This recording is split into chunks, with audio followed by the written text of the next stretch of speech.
I was held captive by my own birth mother for 15 years, simply because I was a monster, a human-headed spider creature. But just yesterday, my mother let me out. She said my sister, Lily, had been bullied to death.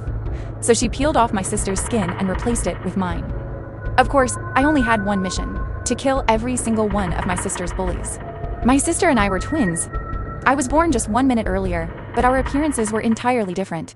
Only my face looked like a normal child, but my body had 8 spider legs.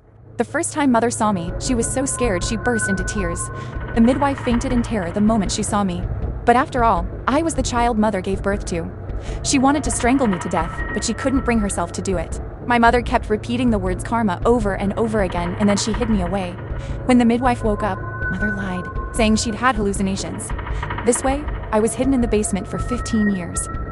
Mother lied to outsiders that I was suffering from a serious illness and couldn't see the sunlight.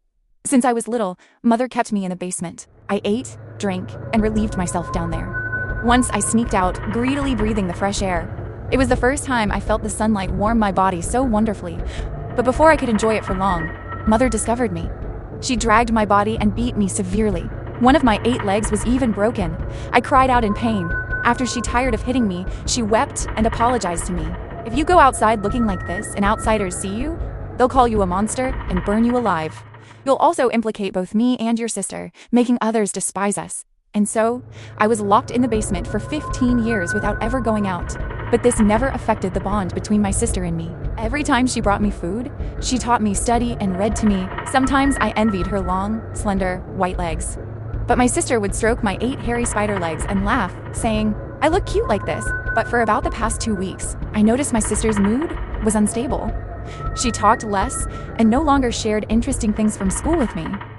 My sister's eyes, once bright, seemed covered by a layer of mist. There were many wounds on her soft skin, and even her glossy long hair was chopped into a mess. I gently asked her what was wrong, but she wouldn't say, only leaning on my shoulder and crying. Until that day, I saw my sister walking down to the basement, covered in wounds. I had never seen her face like that. It was as pale as if all the blood had drained out. Her legs were trembling and her whole body seemed about to collapse. I didn't know what was wrong, but a deep feeling of unease filled my heart. She smiled at me, then hugged me and left. But I had a premonition that she was leaving us for good. I quickly scurried out, trying to stop her. The basement door slammed shut behind her.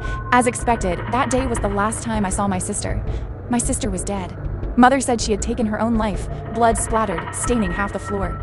Mother seemed to have aged a decade overnight. She mumbled, "Your sister was so afraid of pain since she was little. How desperate must she have been to choose such a painful death?"